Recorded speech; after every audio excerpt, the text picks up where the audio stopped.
For posterity?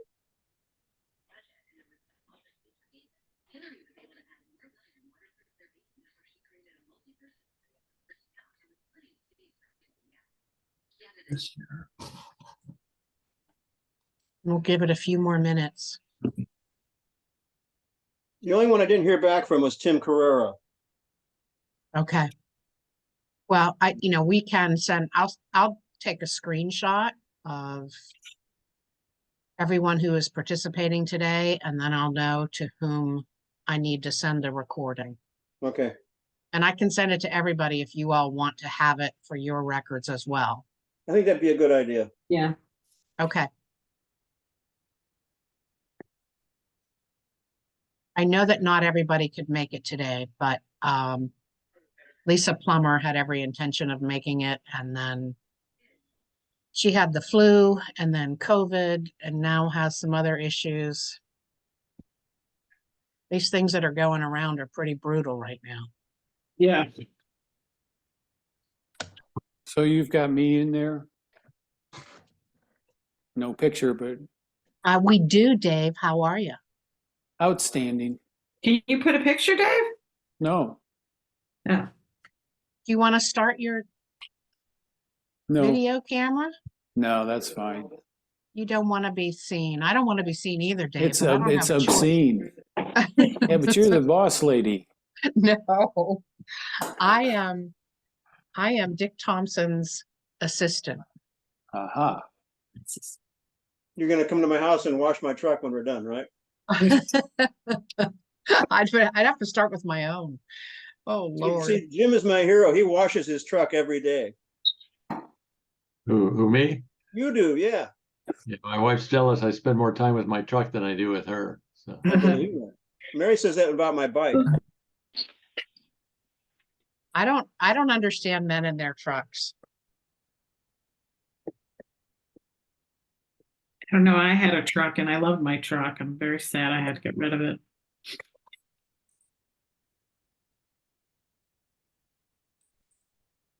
There's Okay. a bumper sticker that said, "You never know how many friends you have until you get a pickup truck." Yeah. We don't know each other too well, but can I borrow your pickup truck for the weekend? I saw a bumper sticker along those lines that said, "Yes, it's my truck. I own it. No, you can't borrow it." Yeah.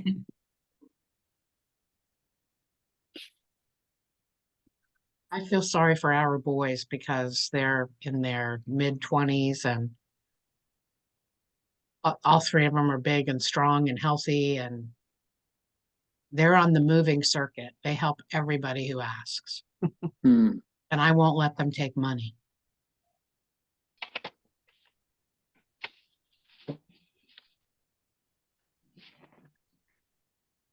Well, let me just start us off here. I will continue to add folks as they sign in. Right now, there are 12 of us on here. First, I want to wish everybody a happy new year, and I especially want to spend just a minute thanking Dick Thompson. His initial idea for this group was, I think, a group of 10, and we had so much interest, and he graciously has agreed to, manage a much larger group, which is a whole lot more work. And he has spent so much time doing research and talking to experts from around the world, actually. And that's what brings us here today. The second group was getting together today to come up to speed so that we were all at the same level when Dick found out more information, and we decided we'd like to regroup a little bit. So I'm going to turn it over to Dick, and I think we probably are going to have perhaps one more group call before things begin on the 15th. So thank you so much, Dick, for all of your hard work on behalf of the PD community. Very much appreciated. No problem. As long as you guys buy your B vitamins from me, I'll be happy. I get a commission. No, just a little bit of backing up here, a little bit of history as to what happened a couple of days ago with the conversation I had with this gentleman. Back when we had our first I guess you call it a diner meeting or dinner meeting. I think that was in early 16th or 17th of December. This gentleman, his name is David Burnett. He must scour YouTube because he came across the YouTube video of that Zoom meeting, and he immediately penned a very comprehensive and very gracious letter to Christine, and she forwarded it on to me. And this guy is he's probably the most experienced and the best expert on the B1 therapy in the world. He's into it now for 2 years, and he gets paid for this. This is how he makes his income. He leads folks in groups of about 20, same size as we have, through the protocol, and he's had a lot of experience, much more experience than anybody else, because it appears he's the only one doing this with groups and advising them. He's got a good background. I'm not too sure. He's not a doctor. He seems more like a scientist, and he said he was a retired Navy captain. In fact, he said he used to command a warship. So not only is he smart, he's got to be pretty tough. But in the letter that he sent to Christine, he really gave us some advice that was a little bit different than what we had been decided to do. And the most important one was, I think, in the email he sent. And I believe I sent this email out, copy of it to all of you. I can do it again if you still don't have it. But he goes into detail about the pitfalls of having the participants keep detailed daily diaries and log sheets about how they're doing and how they're feeling. And this is a little bit different than what was talked about in the videos that Daphne Bryan did with this nutritionist over in England.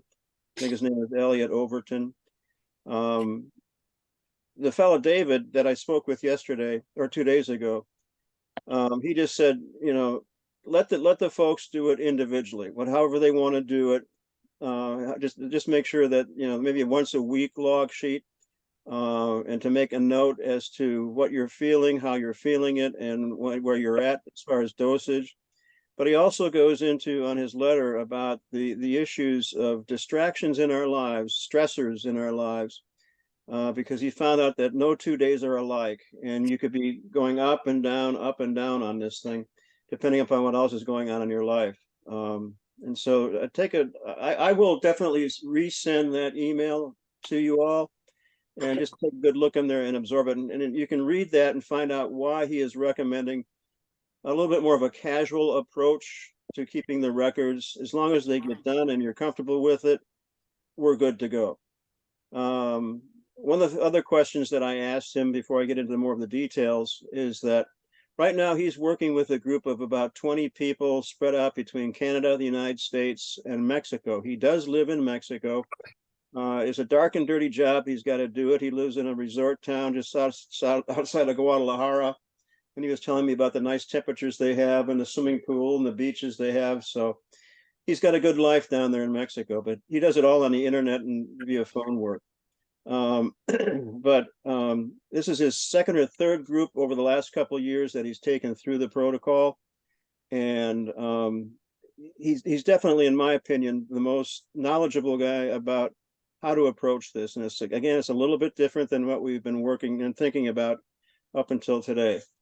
So I'm just going to go through my notes, and I have them organized by what are the things that I really want to talk to him about.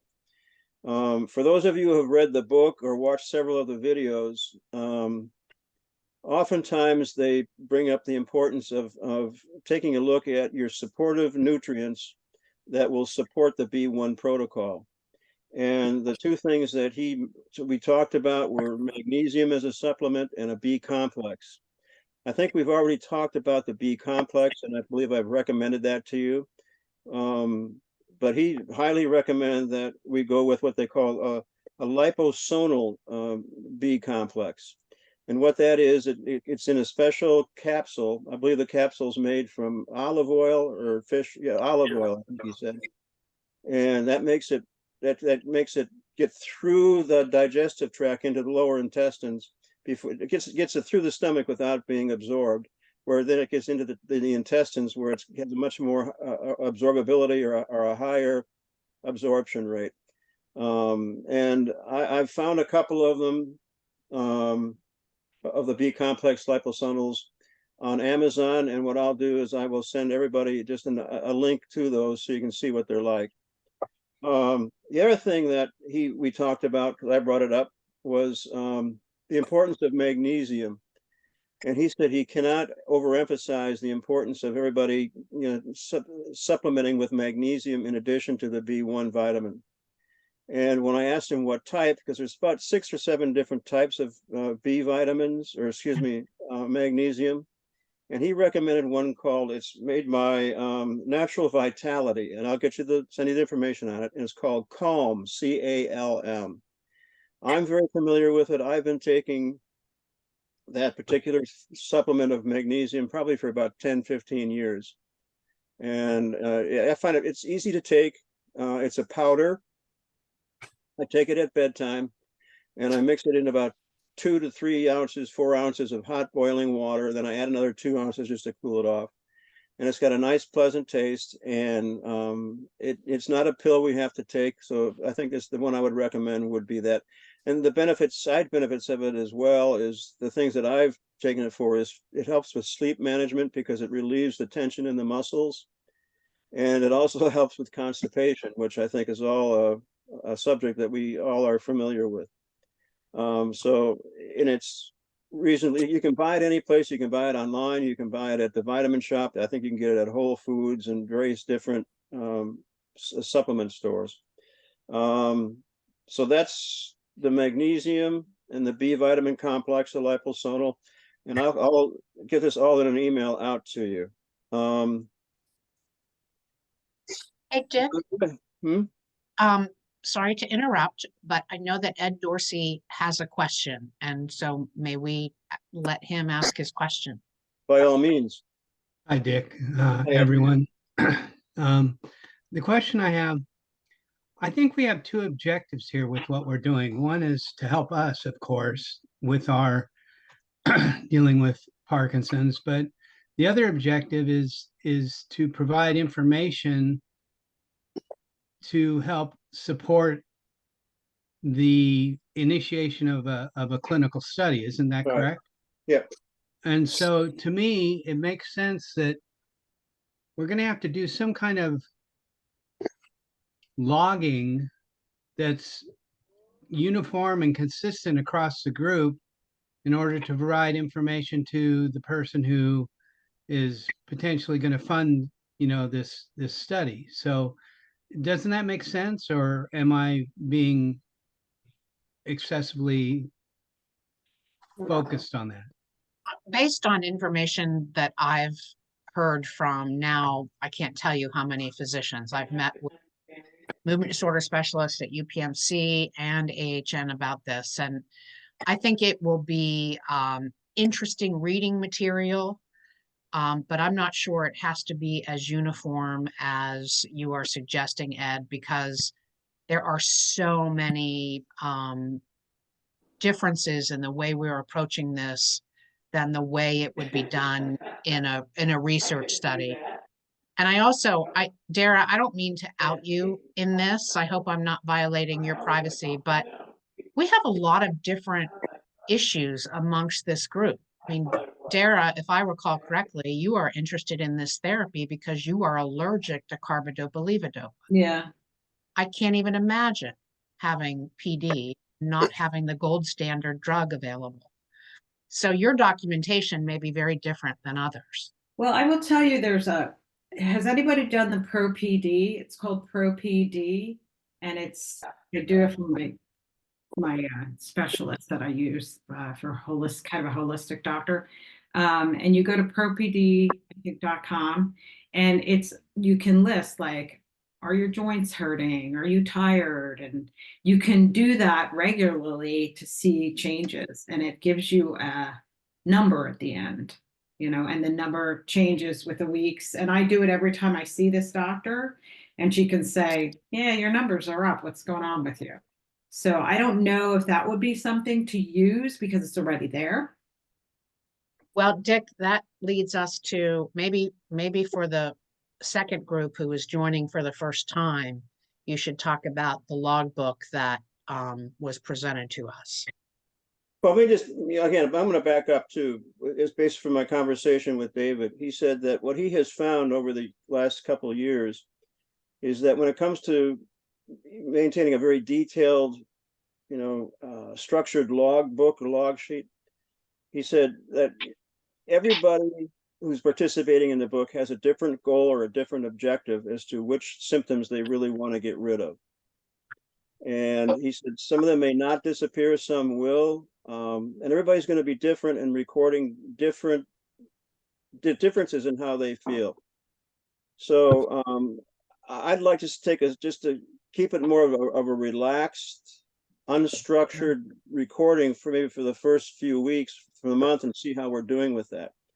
And then maybe we can revisit at some point what Christine was originally talking about a couple of weeks ago, and that's an Excel spreadsheet where we could input how we individually are feeling about the various symptoms that we notice changing over time with the B1 therapy. And one thing that I want to keep in mind, this is not going to be a sophisticated, detailed clinical study. What it will be, what I'm hoping it will be, would be a catalyst to this, to get a sophisticated, comprehensive clinical study started.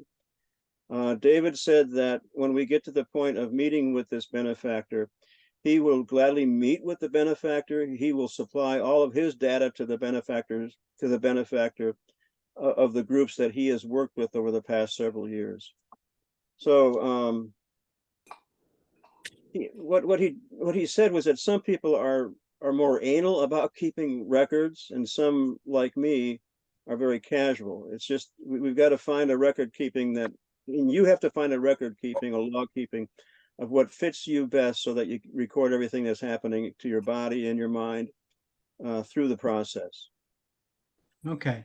Well, I just thought I'd bring that up because we had Yeah, talked about it. Yeah, we had talked about it, and I recommended that log book that I think it was Gloria found that for us. Yeah. But if you read through the email that he sent originally, which was December 18th, and again, I will forward that to everybody, that was what he talks about the most in that email, the difficulty and the complexity of getting everybody on the same page for record keeping. And now he just says, he just lets the people kind of do their own thing. Okay. All All right, right. Thank you, Dick. Yes, no problem, I Ed. have a question. This is Donna Herbert. Dara, you mentioned that your doctor is using this Pro PD. Who is your doctor? She was at a symposium that the Western PA put on a couple of years ago. Her name is Samantha. Is she in this area or not? She's now in Boston. She was in Seattle, and I was using her out of Seattle. I can send you the information if you want. Yeah, that would be great. Is she associated with Laura Mishkley's record Yes. treatment? Yes. Oh, You well, know who she is. yeah. Yeah, Laura wasn't available, so Sam came. Yeah. Oh, okay. She was great. I really like her. And I think that giving people options, like if they don't want to use the Pro PD, they don't have to, but I think it's a good option. And they have a big database already of Parkinson. Laura Mishkley is collecting a database that we can use for research, and she's the one that's most into navigating diet and nutrition and supplements. And I think that's a great idea that we use Pro PD because it's already established. We've already collected a lot of data. And I agree with Ed. If we're going to supply data, we should really look at how we're going to collect it because that's our most important output for this. What is the Pro PD? There's a group out of Seattle that a huge amount of research has been done by Dr. Laura Mishley, who is a movement disorder specialist, on diet for What? people with PD. And we tried to get Laura to come, but she was unavailable on the dates of our conference 2 years ago. So Samantha, her last name escapes me right now, came in I her know, me stead. too. And she was very, very good, a little too technical for some people. So our ratings on her were all over the board, but very, very knowledgeable about odd things in diet. And, you know, one thing that surprised me about that discussion was that chicken is not a good thing to eat for people with Parkinson's disease. It's better to eat beef than it is to eat chicken. And it's not And- best to drink bottled water. Right.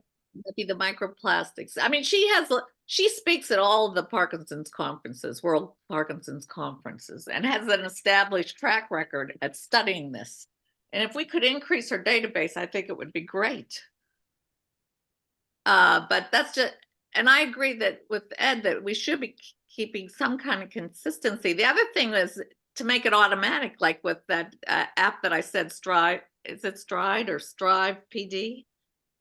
Yeah. With the watches, where you don't have to keep an accurate diary, it keeps it for you. That's the best, because then it's too hard to write everything down. I agree with everybody on that. It's Samantha Evans, What's that? Samantha Evans. Yeah. Dr. Evans, Samantha Yeah. Evans. Yeah. I hear what you're saying, Donna, but I have to say that I'd rather have people remain in the protocol and not keep as detailed records than drop out of the protocol because it's too onerous to manage The the record keeping. record keeping.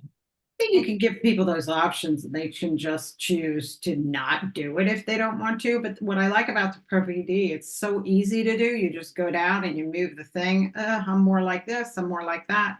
It's not, I don't feel like it's detailed. It takes me like 5 minutes to do it the longest. How And then- how did you access that, Darren? I can send you a link to it. It's if you go propd.com, it will come up. But if you want the exact link to the actual test, I could probably find it for you. Is it later. an app, Sarah? Is it an application? Is it an app on your phone? No, no, thought it's just a you website. developed an app. Okay. Well, there it's- might be, but I don't know that. How It's about- pro-PD. You have to have a dash in the Spell middle. that. Okay. It comes up whenever I just Google ProPD for me, but maybe because I've been there before. But I can find you the exact link and I can send it to you. That'd be And there good. is an app. There is an app. Oh, that's better. See, I didn't even know that. Well, if Darren, and you can do that and send it to Christine and I, will take a look at it and see how appropriate we feel it might be. Okay, I feel But like then again- Christine already probably has it. I Okay. can She can take a look at. You guys can take a look at it and decide what you want to And do. just put it in the chat too. oh good. Thanks, Carol. Christine, Mitch, you may want to do too, if you're willing to do this, because you talked about a spreadsheet of some sort that would, we could, do it online on our own computers. If you could just take a stab at putting something together so we could take a look at it and see how we can make that work for us. Yeah, let me look at this ProPD because Okay. The only thing about a spreadsheet is that if you're not familiar with Excel or Right. you don't, you're going to have to, as Dick said, people are tracking different symptoms that are bothering them. So you're going to have to be able to change headings and change categories. And I I'm think the more than ProPD happy to is help you easier. through it. Yeah. But Christine, You know, if anybody's looked at that book that does provide those pages, you open it up and those 2 pages facing you are a week. So you turn the page, you've got another week. That is, it's not an expensive little book. And if you don't want to do the technology at all, it's a really nice alternative. So if we're not all having to do the same thing, I like that because we've seen some really good alternatives here.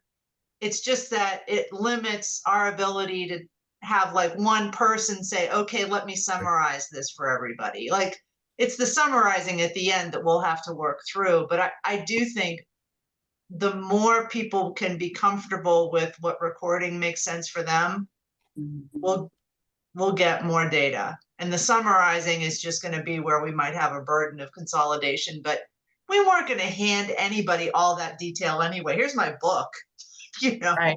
Nobody Right. wants to read my book, but you want to take the pertinent stuff out of that. So I think summarization is gonna be an effort anyway, and we might as well give people the flexibility to do what they want.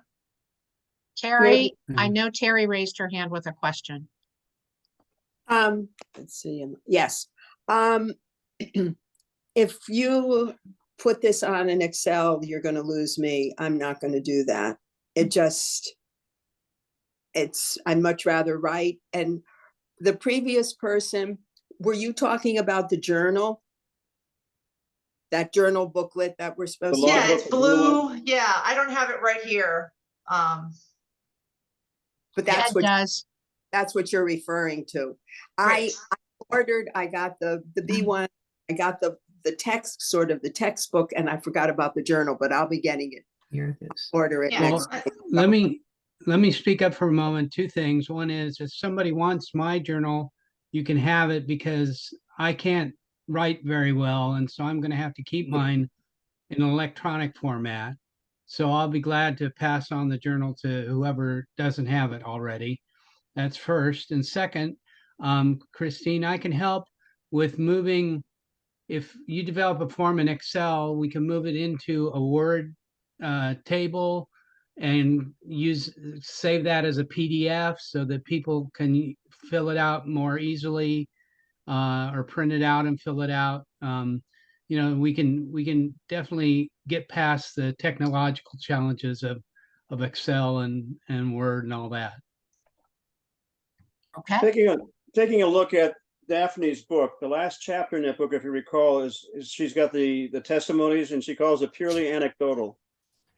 And there's probably, I guess there's what, 30, 40, 50 different testimonies in there. That to me is kind of what I would like to present, something that looks like that to this benefactor.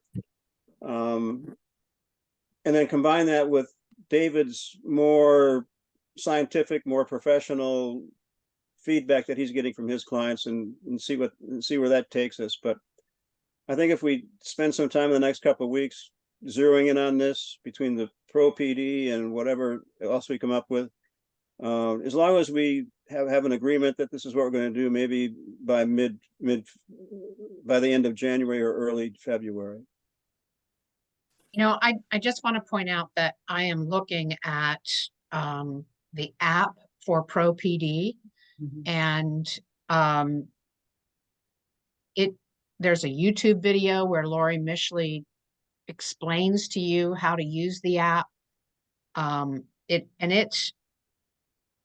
produces a report based on the data that you input. So if anyone is comfortable with that, it may be easier to consolidate data as a group than the logbook. But again, I agree with you, Carol. Use what you're comfortable with. If you want to try using the app, I can help you download it to your phone or computer, and we can, you know, do a Zoom call and walk through how to enter the data. That'd be good. Yeah, I think that if everybody keeps their own method, and then at the end of summarize, we should take advantage of AI, Right. ChatGPT, and just put it all in, and we can do some reasoning on it. So there are tools, even if we're not keeping consistent records now. So Okay. Well, we'll take a look at that. the other thing that I see, Dick, is that you brought up about the things at the end of the chapter. I was wondering if David Burnett had the results of his groups that he's held before us. Do we have any references to those people, or did we see what came out of how he handled the group and recommendations from what the group said that he's already done? I think right now what he has got down is proprietary, because he's making a living off of this. And his plan is at the end of 2024 is to publish a detailed scientific paper on this and get that out there and published. And I think he wants to hold back on the information until he does that. See, Before we go too far down a path, though, I think one of the real important issues that we need to address today is information that Dick Thompson found out from David about dosing, what type of B1 to use. There's a lot of new information. So I Okay. appreciate all that we're talking about, but let's give Dick a chance to go down Okay. his conversation. Yeah, this is where he kind of caught me by surprise as to what he was recommending and what he feels works best based upon his experience over the last couple of years. And that he did say regarding the sublingual vitamin B1, one thing he did say is that people who do the sublingual have a higher propensity or a higher tendency to overdose. And he's got a protocol that will help minimize the likelihood of those folks who are taking the sublingual from overdosing. And he recommended that those who are doing the sublingual start out with 50 milligrams. And now the sublingual capsule or tablet is 100, so that means you would have to split it in half. Because it's the only sublingual supplier that I know of is that Superior Source. And I haven't been able to find any other vitamin B1 sublinguals in a smaller doses. So he highly suggests that they start out with 50 milligrams and only 3 times a week, like a Monday, Wednesday, Friday, and hold on to that for up to 3 to 4 weeks, no less than 2 weeks for sure. And that the incremental increases with the sublingual should be 50 milliliters versus 100, which was one of the concerns that I had when I first looked at it. But he affirmed that you should start out low and slow and incremental increases of equal amounts of 50 milligrams and hold on to each dose for up to 3 to 4 weeks. I like the idea of 4 weeks. So I'm going to put this all in an email and send it out to you so you have that in writing and can look at it. Now, for those who are doing the oral one, the HCl, the capsules, he recommended that we start out at 100 milligrams. And to me, obviously that's a very low dosage. It caught me by surprise. And I've been scouring, trying to find B1 vitamins in small doses. And the lowest one I can find is a 225. And that's a capsule, which means you can't split it in half. So he recommended that we go with powder vitamin B1. That's what most of his folks are doing if they're doing the oral. I've got a bag of, excuse me, vitamin B1 on order. I think it comes tomorrow. I think it comes tomorrow to me from Amazon. It's the only one I found. So I'm going to take a real good look at that and see how we can structure the dosages of 100 milligrams for each starting out and for each incremental increase. Is it HCl or because there's two kinds of HCl. powder? It's HCl, the one? HCl, yeah. Okay. Larry, chocolate, Larry. Okay. Does But the powder have to be mixed with water then, Dick? I'm thinking water, juice. And so you have to drink how much liquid? I think 4 to 6 ounces would be fine. What's an overdose of B1? I mean, what's bad about it? It sets you back. Number one, you got to kind of restart every time you overdose. Dick, do you want to maybe describe what you experienced when you overdosed? What I experienced with overdosing was I blew past my sweet spot and didn't even realize it. I just kept on taking more and more, hoping to get better. But I finally did overdose, and I was up to 2.25 grams per week or per day. And I had taken that level for maybe 3 days, I think it was. And I woke up one morning and I had absolutely no energy. My legs felt like they were filled with cement. My arms felt like they were lead filled. I had trouble lifting my arms, having had trouble walking up and down steps, simply because I was so tired, so fatigued, and felt really weak. And when I shared that with David yesterday, he said that's a classic symptom of overdosing. And he said you may not be able to avoid it 100%, but if you can, you really want to avoid the the possibility of overdosing, whether you're doing sublingual or HCl. How long did it take you to recover from that? I stopped cold turkey. And here's where again, these extraneous complications in our lives affected me about the same time, in that I started having issues with my levodopa upsetting my stomach. And so I went for a period of about 2 weeks feeling pretty poopy. I had extreme severe heartburn. But I was mixing drugs. I had my family physician had prescribed a prescription strength pain reliever to deal with my arthritis in my back, and I think that irritated my stomach. And then the levodopa on that exasperated the issues with my stomach. I've got that under control now, so that's not an issue. But that was about the same time that I had stopped cold turkey. I thought I was experiencing withdrawal. He said some people do experience some sort of withdrawal, but People walk up and down stairs. usually it's he said he recommended just stop completely and stay off of it for about 2 weeks, which is what I did, and then restart. And that was another one of my questions I had for him, and I'll skip down to that, is to stay off of the B1s for 2 to 4 weeks, and then restart at the dosage level prior to the dosage you were at when you felt when you overdosed. So let's say you're taking a gram and a half, and you feel like you've overdosed.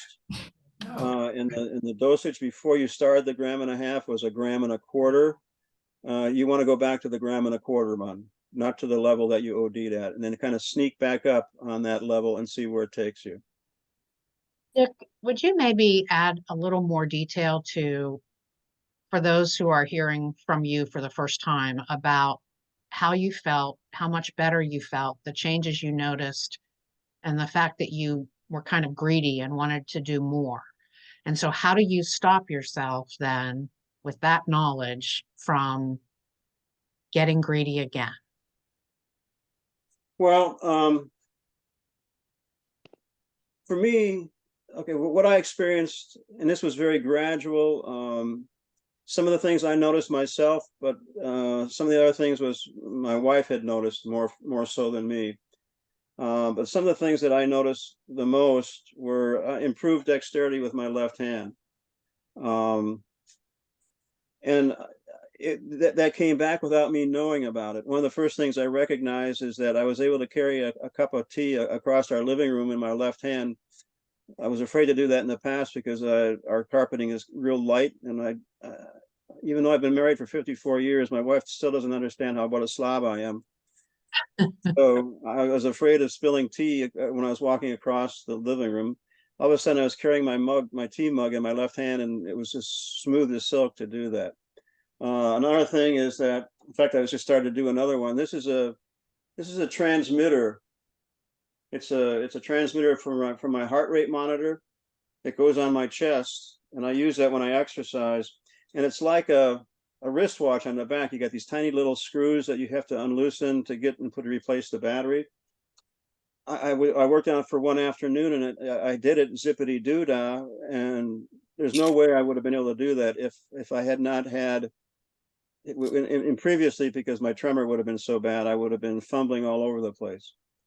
I started being able to type again with my left hand, as fluid as I had prior to being diagnosed with Parkinson's.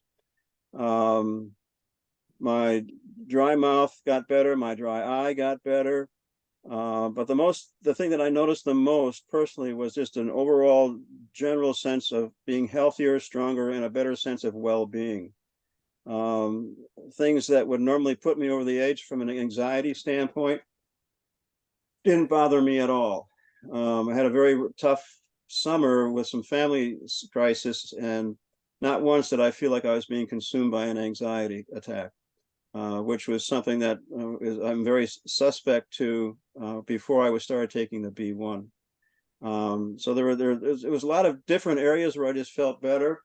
But again, I think that the one that I felt the most was just more energy, and a general sense of better well-being, a better healthy, better wellness body. Which You were also able to reduce your carbidopa I levodopa. was able to reduce my carbidopa levodopa by 1.5 pills a day, which was very satisfying to me. So it worked for me. I just got greedy and blew past the sweet spot, and I'm anxious to get started again. Do you think if you had slowed the increase in your dosage, you maybe would have been a little slower to increase an overdose? Yes. If I be perfectly honest with you, I kept very poor records. I thought I would remember everything, but I couldn't. I remember a conversation I had with my wife. She was out of town, and I was calling her in the evening, and she was taking care of the grandkids. And she asked me how I was feeling, and that's when I shared with her that my dry eye had gotten a whole lot better, and my dry mouth had gotten a whole lot better. And what I should have done there was written that down as to what level I was at and how that felt and how it continues to feel. So I'm bound and determined to get it right this time and keep a more detailed log book so I know where I'm at, how much I'm taking at that point in time, and how I feel and how I felt for several days, when I first it became obvious to me.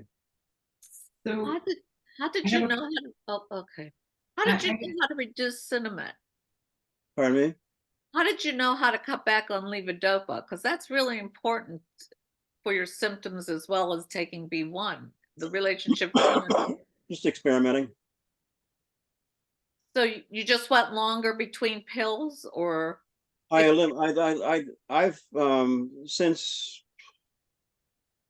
March of 2021, maybe, Dr. Licklider started me on taking a whole pill just before bedtime because I was having trouble sleeping with anxiety keeping me awake. And I eliminated that one, and with no side effects. I felt no different not taking it. So that was the one I eliminated. And then I normally take 1.5 pills around 11:15, 11:30 in the morning. I reduced that to 1 pill, and I was fine. I mean, I didn't feel like it was wearing off sooner. It didn't, I mean, my symptoms didn't come back. So those were the 2 that I eliminated to get down to a 1.5. I have a question about the powder. How much did he suggest you start taking of that? And is it daily or every other day? What he suggested was 100 milligrams starting out if you're doing the powder or the HCl, 3 times a week, same Monday, Wednesday, Friday type of thing. Okay. And that the incremental increases should be no more than 100 milligrams. Okay. So what I want to do is when that powder shows up, I want to see how you determine what you're at 100 milligrams. I'm going to guess that it's like a teaspoon or a quarter teaspoon or something like that. I know Marilyn has a question, and then I'll go to you, Judith, and you'll have to unmute. I was reading in NIH. The side effects for too much could include an irregular heartbeat or low blood pressure. So a lot of us already have low blood pressure. We don't want to get it any worse. And then the other thing it also said was when intaking high amount when the intake is high, the body absorbs less of the nutrient, and then the excess is expelled through the urine.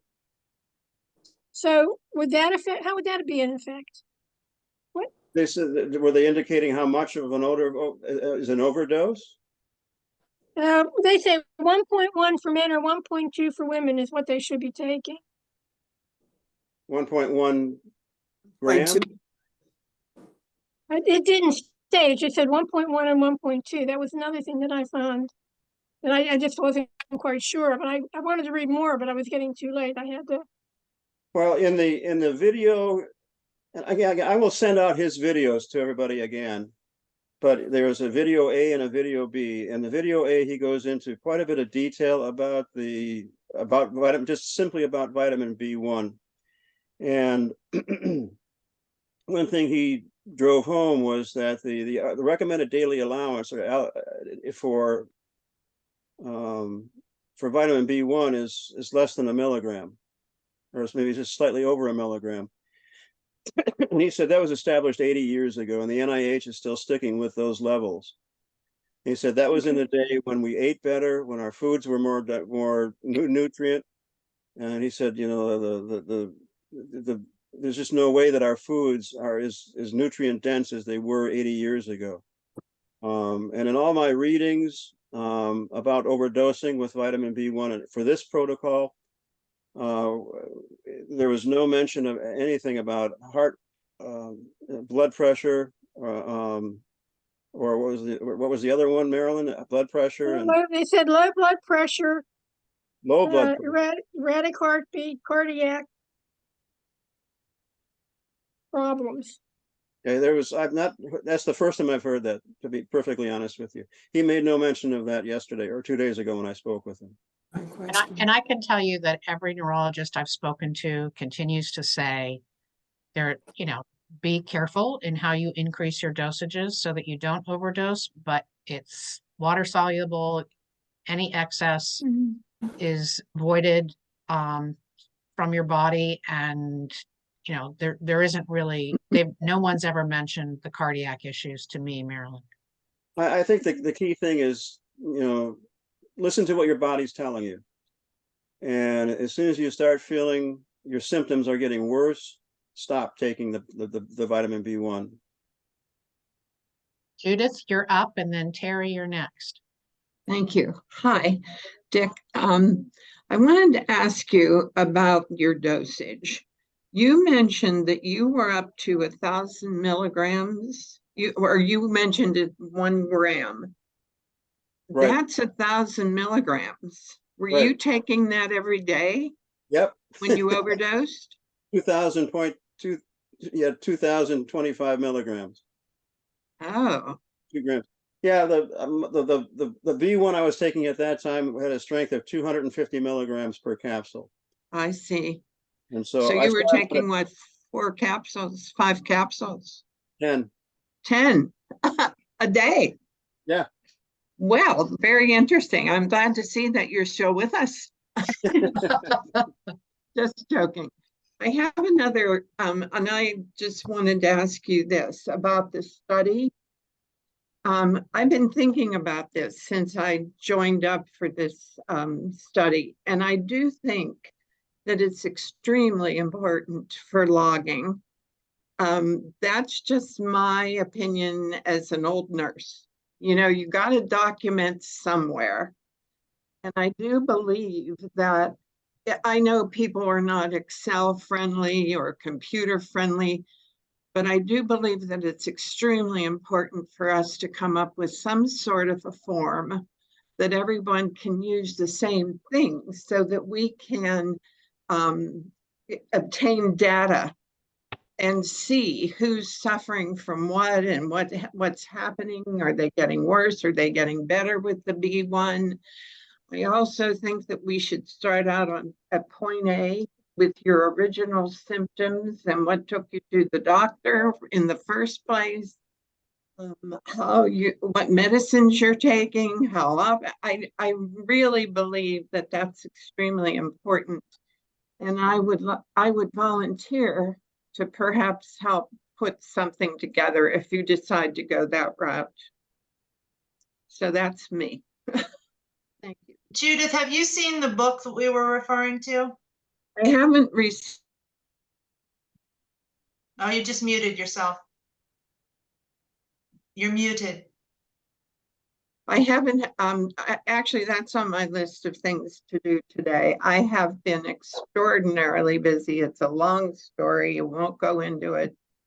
But we had a flood last year, Christmas, and it took us till this year to get everything straightened out. In the meantime, my husband had a right knee replacement. I was not only the private duty nurse, I was the project manager. I had a revolving door on my house that was painters, floor refinishers, kitchen refurniture, garage rebuild. And I had to do it all before a certain date. So I'm sorry I haven't gotten to the book yet, but I will. No apology necessary. I just mentioned it because maybe what we can think is to have a few alternatives. You know, the Pro PD that can produce a report, the book, if people want to write in a book, and You're referring to the journal, right? yeah, to journal our journey, you know, or even free form, but that idea of Judith coming back to it later and taking all of that, you know, however people felt most comfortable to do it, just we need to, whatever format works for us, document as much as we can, because I agree, it's Carol, but how you're feeling on a given day. Like I just tested positive for COVID. I feel like crap. That goes in there. yes. You know, And let me just reemphasize again, even if we took the same approach that a double-blind study would take and wrote all this stuff down, it will be discarded by anyone who, you know, it'll be an interesting anecdote that we had a successful group. It will never be used by the scientific community. So that's a good point. That this isn't, we shouldn't even refer to it as a study. right. We're holding hands and doing this together to gather more anecdotes, like you said, Dick. Exactly.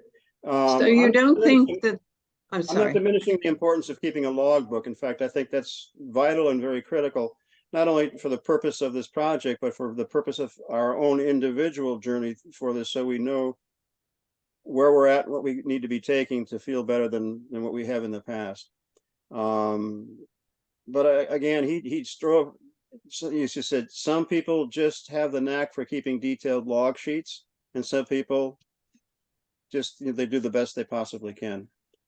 And And I Dr. think that's- Susky said to me that in a formal study, you all would be taking the exact same type of product from the same batch, from the same manufacturer. It would be so much more controlled than anything we could possibly do through this effort. The only thing that I was trying to get to the point, and I understand, but we could maybe publish it someday and call it our study. But anyway, the thing that I was thinking of is some people are wonderful at narratives.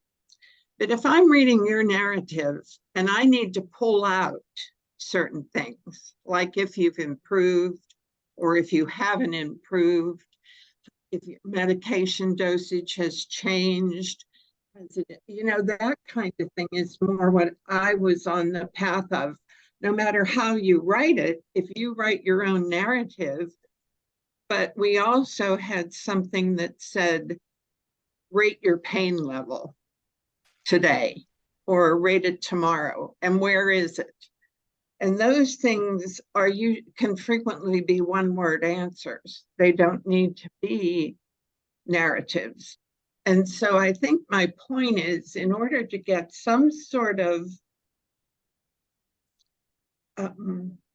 there's my thing kicking in, I can't think of the word, but some sort of result from all of us doing this together.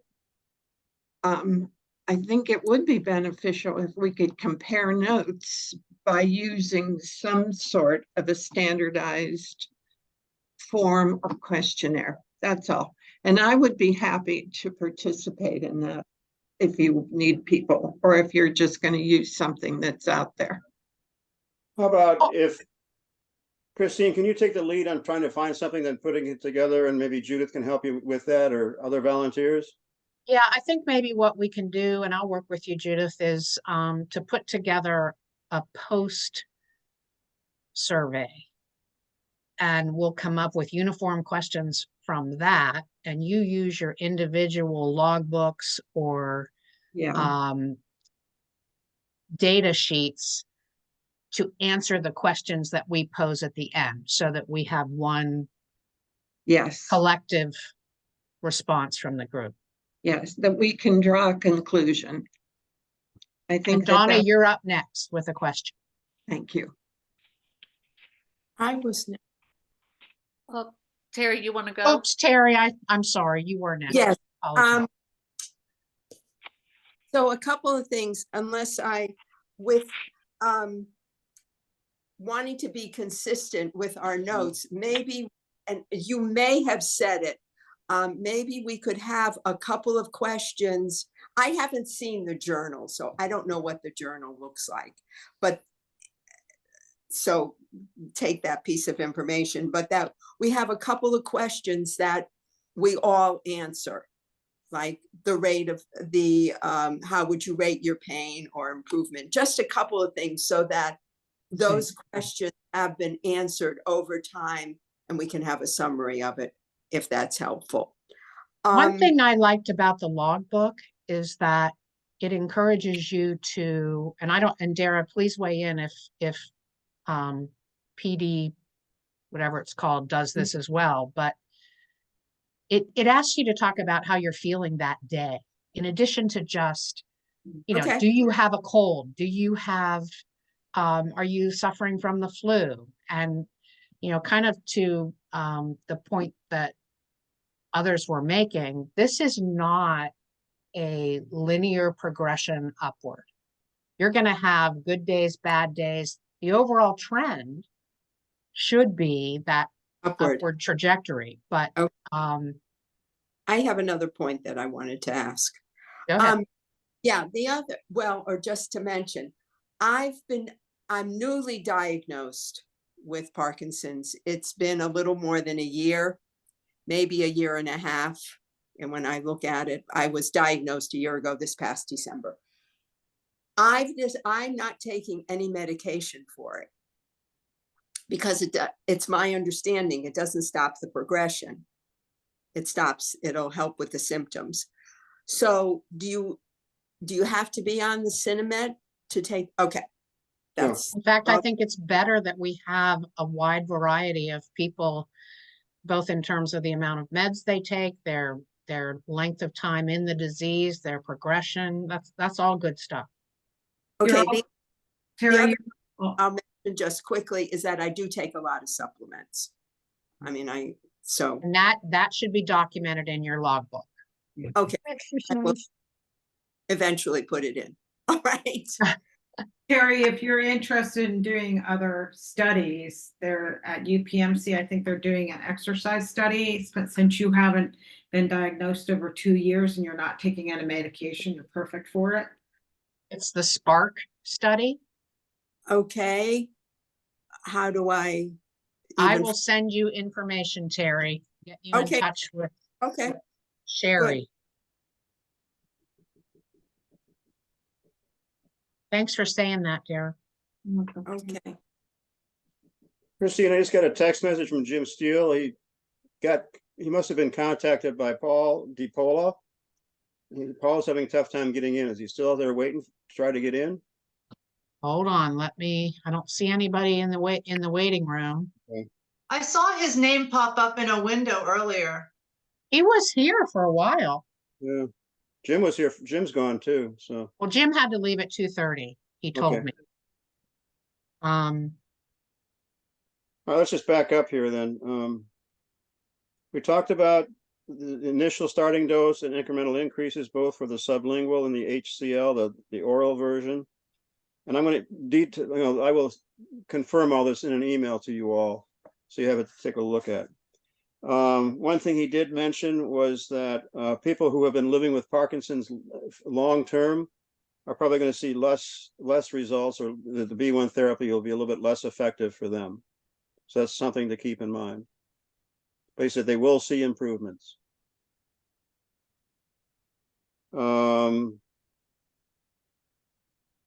I think that's pretty much what I wanted to go through with everybody. Donna, I know you have your really hand up. Catch the profile of this guy that you spoke to yesterday, and how does he make a living at this? Is this a contractual arrangement we're entering into, or? We're not entering into anything with him. He's just doing this for goodwill. Okay. With the groups that he's done, they sign up and they pay him to do this for them. He saw our YouTube video, Carol, and reached Yeah. out to me and offered to provide some counsel and experiential anecdotal evidence based on his time doing this. And then Dick had a conversation with him yesterday. Okay. Yeah, what he did say is that he knows of no one else is doing what we're doing. So he does this for a living, and he's not charging us anything. Okay. Donna Herbert, I know you have your hand up, and Donna Murphy, I know you've been trying to weigh in here, so you're on deck. Can I go or? Yeah. Mhm. Okay. One thing that I think is important here that's going to be real hard for everybody is recognize when you overdose. Just like Dick said, he waited too long. So the logbook is mainly your tool to know if you're overdosing. And however and we should have keys on, and this isn't overdosing on B1. It's taking so much B1 that it affects your Parkinson's. Because as far as I know, you can't overdose on B1, you'll just pee it out. So the overdosing is not a B1 vitamin overdose. It's taking so much that you're not improving your Parkinson's symptoms. And how you recognize that. Dick, you said that you maybe went too long. How would you have, looking back, would you have recognized you overdosed sooner, or how would you have told that? I'm sure I would have known it sooner. Like what could have helped you recognize it? And mainly keeping a logbook. So that's the logbook is not only for results, but it's for yourself to recognize overdoses. Exactly. And the other thing that I'm saying, some people in this group are all newly diagnosed, but for those that have Parkinson's a long time, it's mainly your caregiver. You're going into this experience, everybody has to, if you have a caregiver, that's who's going to be helping you with the log and recognizing if you're overdosing. I mean, it's a partner thing. I mean, how many people have a person with them that can help them with this? I don't know. It's going to be a hard thing. As I see this unfolding, Donna, I'm sure that there's going to be regular and open communication between you guys and myself. And I think one of my roles is going to be to help you determine if you're at that overdose level or not. But it's because the thing that I've seen the most of in what I've researched about the symptoms of overdosing is that your Parkinson's symptoms get worse. Right. But you don't know if they're worse because you haven't gone to the bathroom in 3 days, or if you have, I mean, your blood pressure's low from a lot of Cinemet, it's hard to recognize what's contributing to the poor performance, whether it's the B1 or this other stuff. That's the only thing that, I mean, looking at. We're all in the learning curve on this, Donna. So it's something that, and I would like to have Zoom meetings like once a month and people getting together and just sharing their experiences and helping each other and encouraging each other, coaching each other, and mentoring each other. Is it possible to pick a day a month that works and people will plan their schedules around it? Because I can tell you it's like herding cats trying to get this group together. That's a great idea. I was going to suggest I want to get an email out with the dates specifically for the next 6-7 months. Have it a uniform day of the week, maybe a Friday afternoon, like we're doing right now. I don't think we're going to find a date or a time that's agreeable for everybody, but we'll do the best we can. I'd like it later in the day, if that's at all. I'm just putting it out there, like 4 or 5 o'clock, 5 to 6, 4 to 6 or something, if that works. And a Friday, I think that'd be hard. Well, I don't know. I don't care. I do things with my husband on Fridays at night. I'm not talking about a Friday, but whenever we do it, either like at 10 o'clock in the morning or late in the afternoon, because otherwise it just takes up the whole day. Could you put it on the Parkinson's calendar, and it shouldn't interfere with your other exercise programs if possible? Are you saying that to me, Donna? Yeah.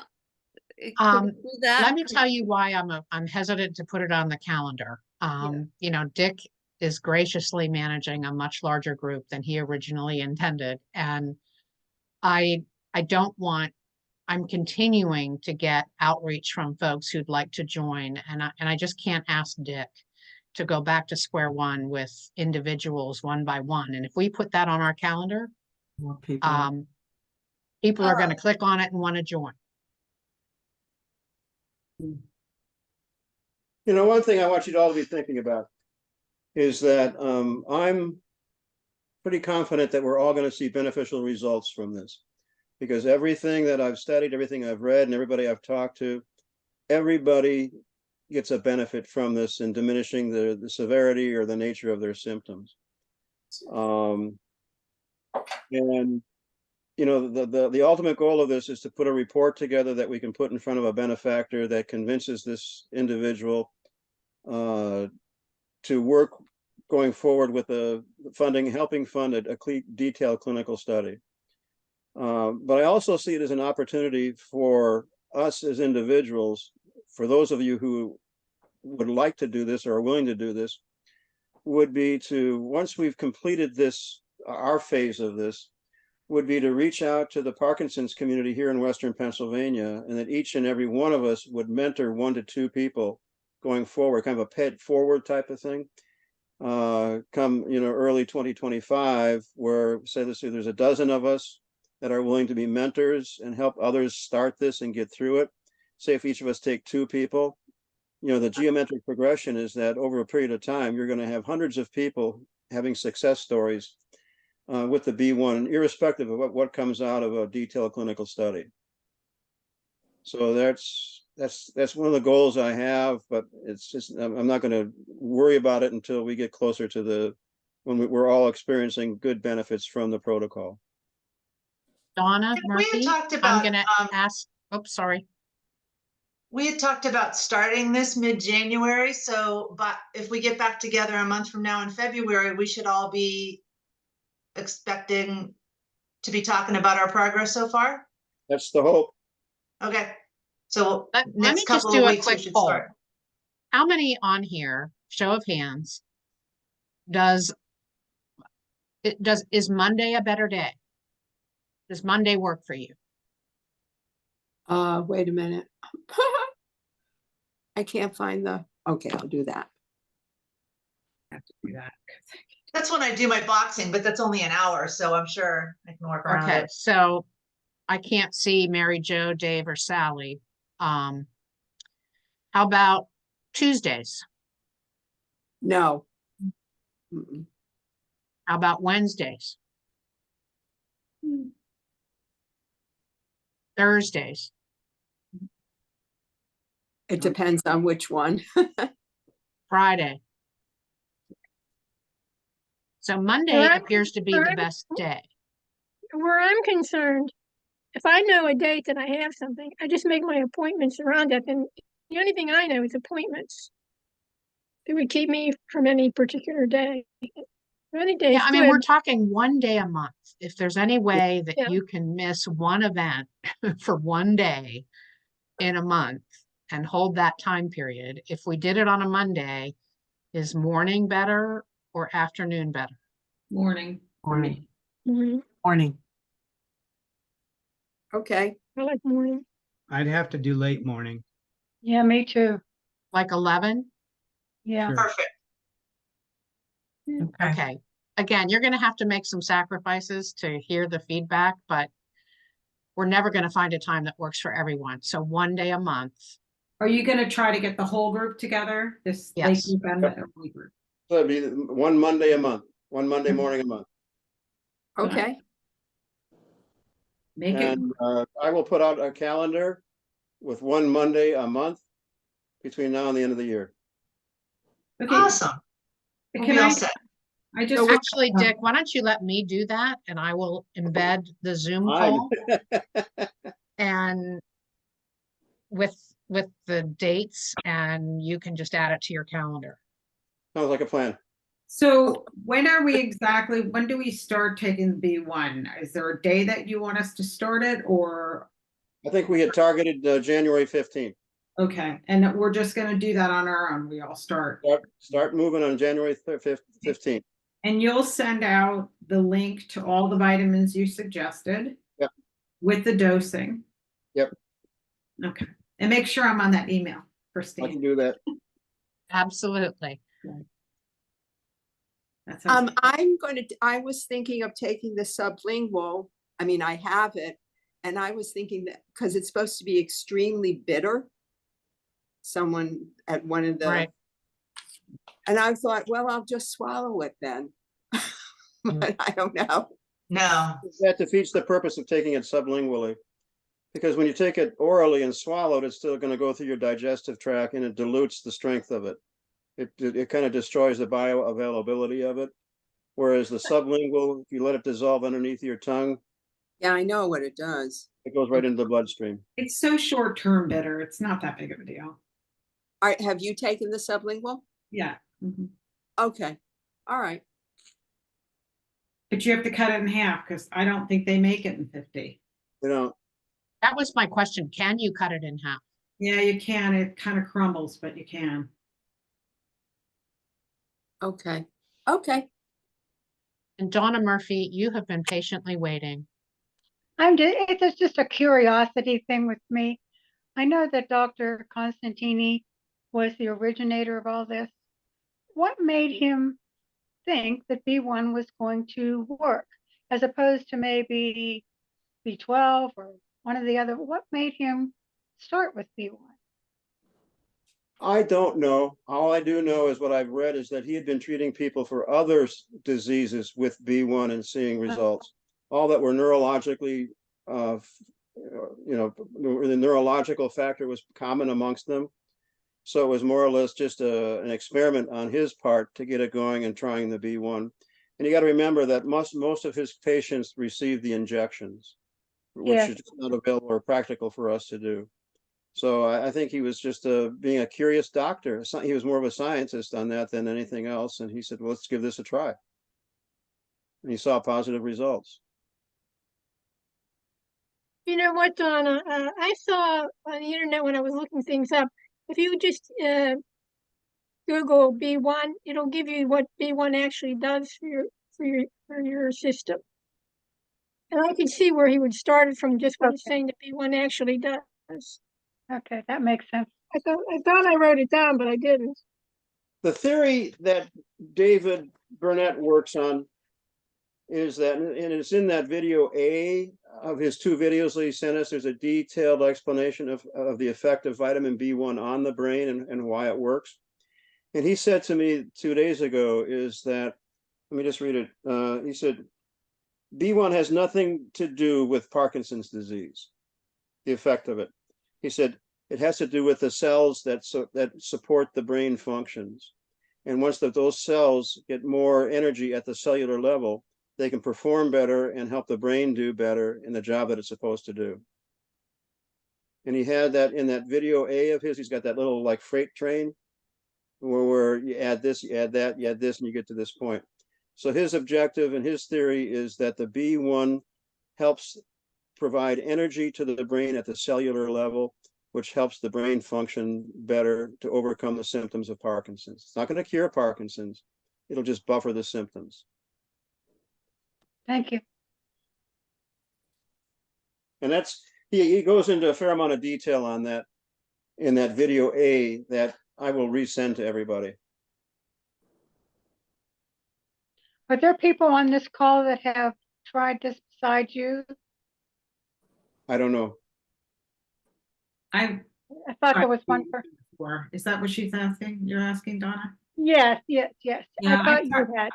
I tried B1 for like 4 weeks, and I was doing the 100 sublingual, and everything got worse for me. But I was doing it every day, and so I realized that's too much for me. I was feeling like you were saying your legs got really heavy. I was exhausted in the afternoon, which I get exhausted anyway, but this was worse. So it's like it just exacerbated the symptoms. And then I stopped taking it. And that's why I wanted to join this, because I wanted to go slower and start at a lower dose. Well, and Dick, one thing you shared with me yesterday is that David Burnett has seen people who are dramatically improved with 5 milligrams, 10, 15, you know, it's a pretty wide range of sweet spots. But you can take your time at increasing, right? It doesn't matter. Correct. My Right. concern is like if you went on vacation, you know, is it going to ruin your vacation if you Right. reach the overdose? But if you went really gradual, I don't think that would happen. My plan is to encourage everybody to go gradual and to hang on at each dose for a month. Okay. The mistake I made was I was increasing it by 500 or 250 milligrams every 2 weeks. Okay. And I think the first words out of my mouth when I started talking to Christine about this was I got greedy. And I'm often of the case that more is better. And it's not in this case. Okay. Yeah, when he started throwing out the low dosages that he sees results, even 25 milligrams for some people, I said, well, I guess I really did overdose, or I overdid it. I know with Parkinson's, though, the placebo effect is a big effect. So if they're taking 15 and they think they're going to get better, maybe that's So happening. the better. You know, your for placebo them. effect is huge, but That even means they have I'll to spend take less it. money I'll on take vitamins. whatever it is. And that's something that was raised by every researcher I talked to, that, you know, it's such, the placebo effect is such a huge thing in PD that's why a double-blind study is necessary. And, you know, I say if the placebo effect works, great. Right. Just one quick question. As I said, I had a horrific month and I thought about this a lot, and I was taking a multiple B for a long time. And basically all it did was turn my urine yellow as far as I can tell. So what I did at Christmas time, because I knew we were going to be starting into this, I stopped it. I stopped the multi B. How will we know? I'm sorry, I'm having trouble saying this, but if I have stopped the B, and I really haven't seen any kind of detrimental effect from stopping it, how am I? Well, I'm answering my own question. Is how will I know if the B1 by itself is working? And what you said, I'm going to start with the 50 sublingual, and that's when I should start to watch for any kind of improvement. Is that what I'm hearing? Well, with a complex B, a B complex multiple vitamin, which there's dozens of them out there that you can choose from. Typically, they only reflect the RDA amount of vitamin B, any of the B vitamins. And that's simply to support your nutrition, a daily nutrition. Whereas compared to, I think it's 1.5 or 1.8 milligrams is the RDA for adults. You know, you take that, we're going to be taking almost 50 times that much a week. So I would encourage you to get back on the complex B, because that's what they say we should be doing. But the intent of the complex B is not to affect your Parkinson's. It's just there to support your nutritional needs. And it's based upon which are really, really low. How many milligrams of magnesium were you taking? I think that the Calm product is around 350 to 400 milligrams. Okay. They make one too that has L-theanine in it. And just as a side note, that's the one I'm taking, L-theanine, because L-theanine is an amino acid that's derived actually from green tea. Has nothing to do with the Parkinson's thing, but the L-theanine helps your body and mind relax, and it's a good sleep support product. I already take 300 milligrams of magnesium a day. It's magnesium malate. Can I just continue? You're fine. You just keep on doing what you're doing. I can't take magnesium. One more word of caution about B vitamins. As I mentioned, movement disorder specialists and researchers have all been uniform in their responses to me, but that also includes a heavy warning about B6 that can cause a lot of problems. So be sure you stay away from that. If it's in your B complex, it's fine, but don't take an extra supplement of B6.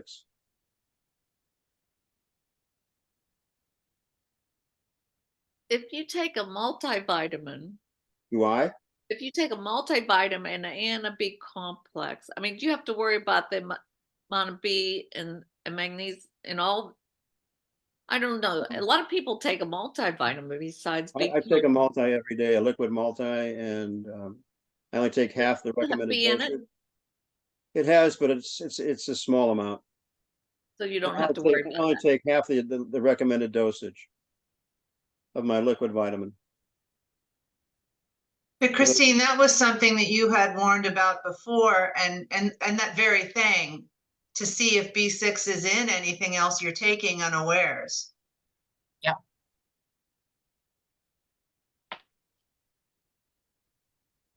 Before I started taking vitamin B, the doctor had me get a blood test to see if I had sufficient amounts in it.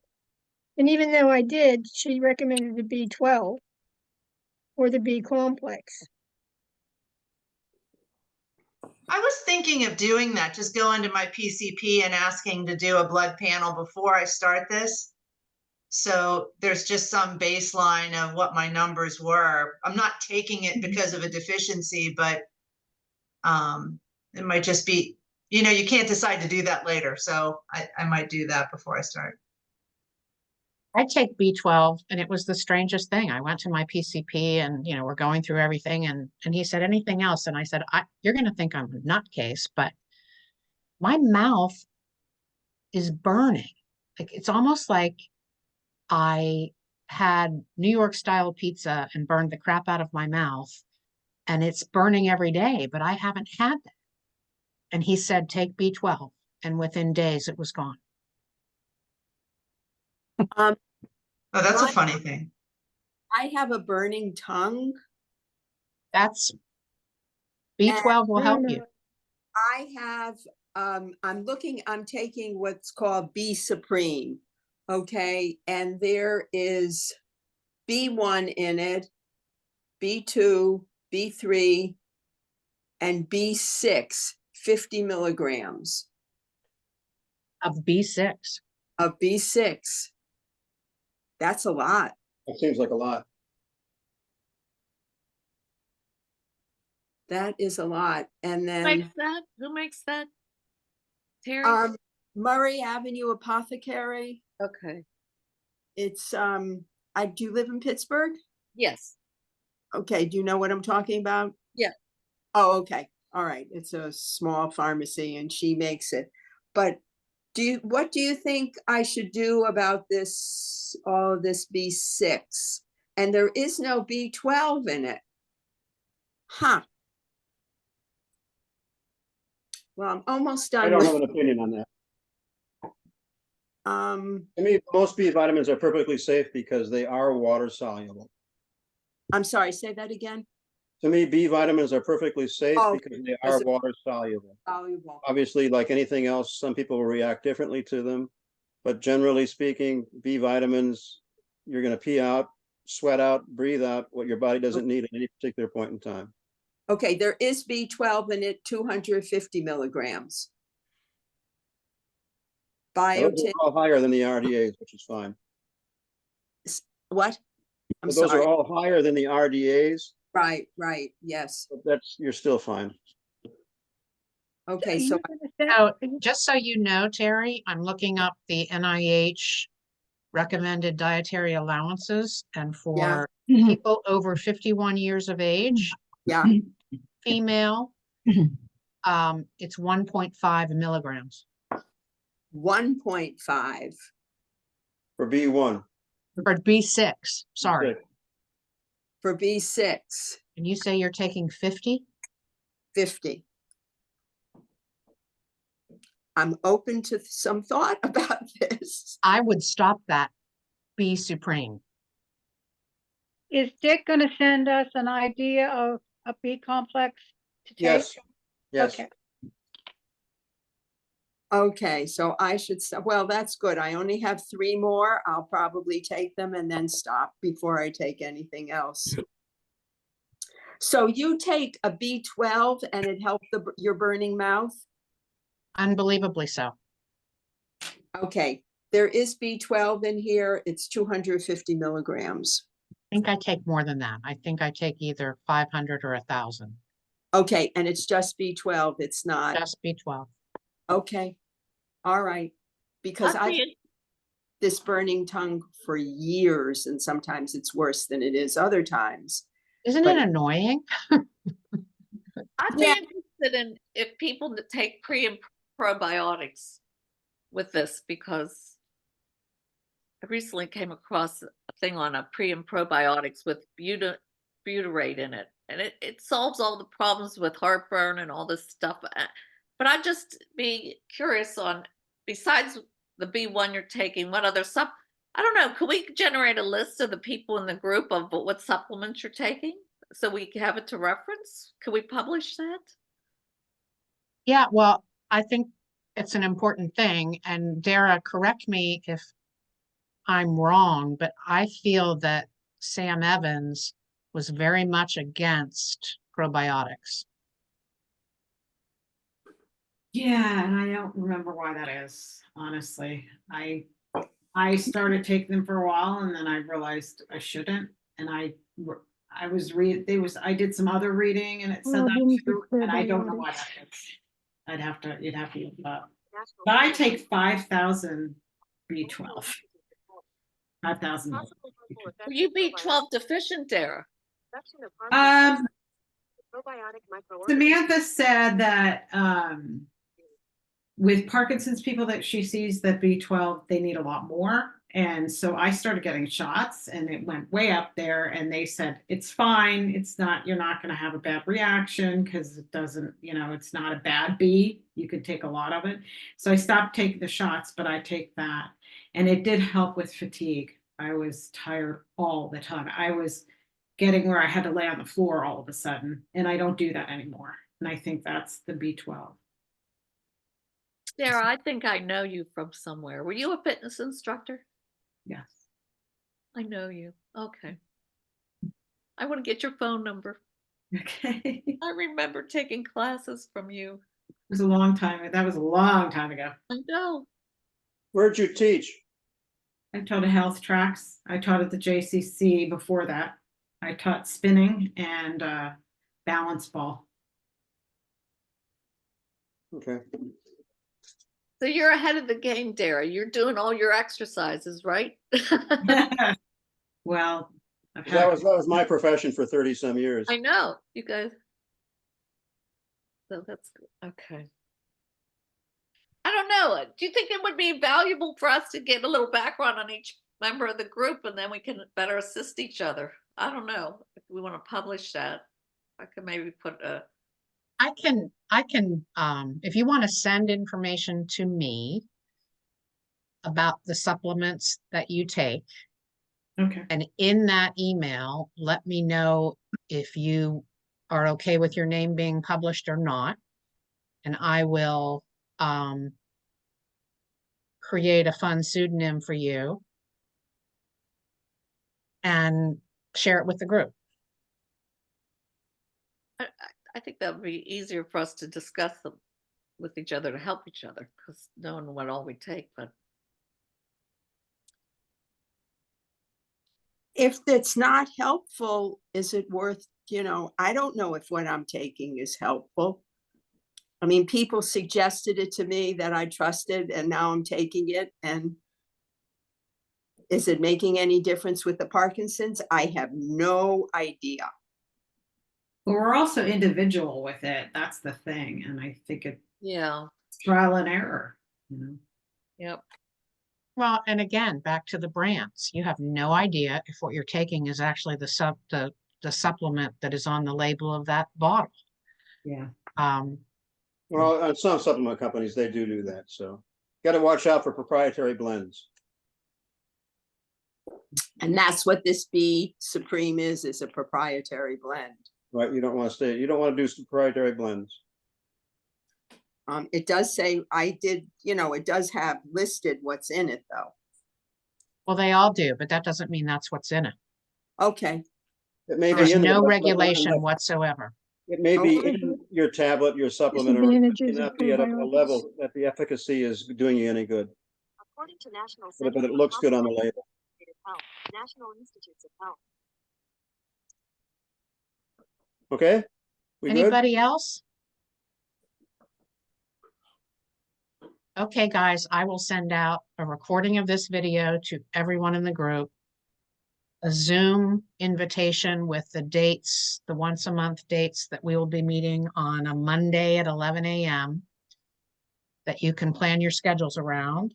And Terry, I will send you information about the Spark study. okay. And where is that? Is it at Pitt? Yeah. And I Okay. will put an email together detailing everything we talked about here this afternoon. Wow. Okay. Thank you. Thanks for your patience. I hope that the emails will slow down and you won't be spammed by me anymore. Well, this is helpful. I appreciate all the coordination you guys are doing. It's really, it's ideal. Thank Yes. you. Thank you. Thank you. Thank you. Happy New Year, everybody. Happy Peace New Year. as well. Happy Bye. New Year. See you. Bye. Bye. See you. Love you. Bye. Bye.